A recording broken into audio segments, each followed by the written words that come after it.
እያስፈለገ ይዘፈን አሁን ተገኝቷል። ችግር የለም። ኤቴክሻኑ ቀጥታ እየሰማኝ ስለነበረ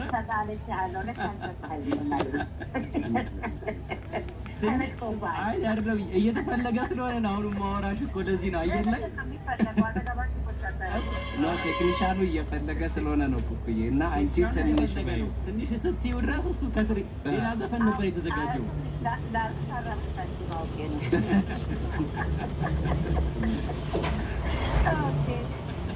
እጅግ አድርገን ነው የምናመሰግነው። አንቺ እየዘፈንሽ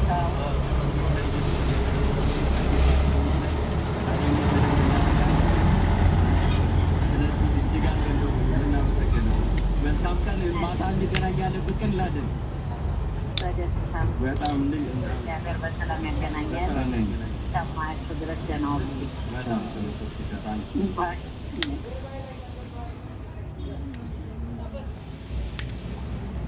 እሺ እንግዲህ እንመለሳለን። አብርሽ እየፈለገው ነው የኩኩን እንግዲህ በጣም ቆንጆ ስራዋን ነው እሷም ብላው ነበር። ስለዚህ ትንሽ አስጀመረች። ይሄ ደግሞ ወደ ኋላ ሄድኩኝ። ቀላሉ ትንሽ ገፋ አድርጊዋል።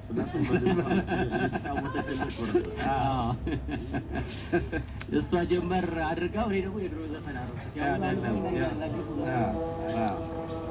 ዘፈኑ እየተፈለገ ስለሆነ እሷ እየዘፈነች እሱ ስናደርግ ነበረ። እንግዲህ ዛሬ ምሽት ለየት ያሉ ዝግጅቶች ይኖራሉ። በማሪዮት ሆቴል ነው የኩኩን ሰብስቤ በግራንድ ኃይሌ ገብረስላሴ ሆቴል ደግሞ ደረጀ ኃይሌ 60ኛ ዓመቱን ያከብራል። ያንተ ታላቅ ነው። ያ የሁለት ዓመት ልዩነት እንዳለ እያየን ነው። ሪሊ ተጠቅሞበታል። በተለይ ስልሳዎቹን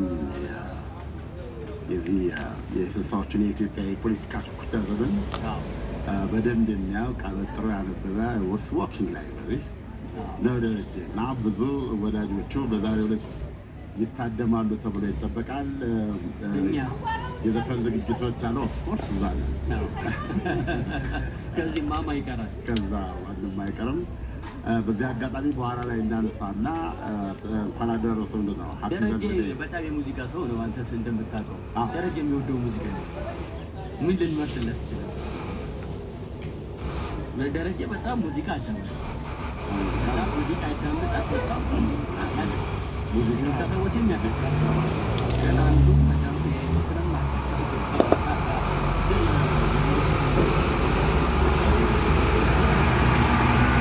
ምርጫውን ካወቅን መውጫችን ላይ እንጋብዘዋለን። ስለዚህ በእኛ ሙዚቃ ያው የዘፈን አይ ቲንክ እየተፈለገ ነው። ስንተኛ? አራተኛው ትራክ ነው። እስኪ አራተኛው አዲስ ወንቶ ከሆነ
ተመልሰናል አድማጮቻችን። ለዛና ቁም ነገርን እየተከታተላችሁ ነው የምትገኙት። አሁን ወደ ሶስተኛው ፕሮግራማችን እንተላለፋለን። እሳት የማይለየው የማያልፍለት ሊባል የሚችለው መካከለኛው ምስራቅ ወደ እሳት ተመልሷል። በእስራኤልና በኢራን መካከል እንግዲህ ላለፉት ኦልሞስት 30 ዓመታት ሲንፈቀፈቅ የቆየ የህልውና ፍልሚያ ተጀምሯል። በጣም እንግዲህ መካከለኛው ምስራቅ አካባቢ ያለው ጦርነት ጋብ ሊል አልቻለም። እንግዲህ እስራኤልም በተለይ ከጦርነት ወደ ጦርነት እየገባች ነው የምትገኘው። ቀደም ሲል ሐማስ ጋር የነበራት ጦርነትም አሁን ተቋጭቷል ለማለት ያስቸግራል። ግን በእስራኤልና በኢራን መካከል ያለው የጦርነት ሁኔታ አሁን ፈንድቶ ጦርነቱ ይጀመር እንጂ አስቀድሞ ባክግራውንድ ያለው እንደሆነ ይታወቃል። እና ሁለቱ ሀገሮች ቤዚካሊ የመጠፋፋት ፖሊሲ ለእውነቱን ለመናገር የኢራን እስላማዊ አብዮት ከምስረታው ጀምሮ የእስራኤልን ህልውና ይጣራል፣ የእስራኤልን መጥፋት ያምናል። አሁንም በትናንትናው ዕለት ከ200 አሁን ሌተስት የምናየው ከ200 ያላነሰ ሚሳኤል ነው እስራኤል ላይ የተተኮሰው። በተለይ ቴልአቪቭ ላይ በጣም በብዛት ነበረ። እስካሁን ድረስ የኢራን መሪዎች የእስራኤልን አገረ መንግስት የሚገልጹት በኃይል የተያዘ ግዛት ምንም እንኳ ከ1948 ዓ.ም ጀምሮ እስራኤል በቦታው ላይ የተመሰረተች ቢሆንምና አሁን እንደምንመለከተው ኦልሞስት ሁሉም የአረብ ሀገሮች የእስራኤልን መኖር ተቀብለው ከእስራኤል ጎን የፍልስጤን መንግስት እንዲመሰረት ነው አካሄዳቸው። የኢራን እስላማዊ አብዮተኛ መንግስት ግን ይሄንን አይቀበልም። ባለመቀበሉም ከሐማስ ጋር የተጣመረ በእስራኤል መጥፋት ላይ የተመረኮዘ እንዲሁም ሄዝቦላን አካቶ በአጠቃላይ በእስራኤል ዙሪያ የተጋትሮ ግንባር የሚባል በማቋቋም እስካሁን ድረስ ከፍተኛ ጦርፋሶ፣ ከፍተኛ መተላለቅ፣ ከፍተኛ የንብረት መውደም እውነቱን ለመናገር ነው እና የኢራኑ አያቶላህ አሊ ካሚኒ እና የእስራኤሉ ጠቅላይ ሚኒስትር ቤንያሚን ቤንጉሪዮን ሁለቱም በየዙፋናቸው ቆመው የትኛው ይጸናል፣ የትኛው ይከስማል የሚለውን በተግባር እያሳዩ የሚገኙበት ነው። በእስራኤል በኩል የህልውና ጸር የምትለው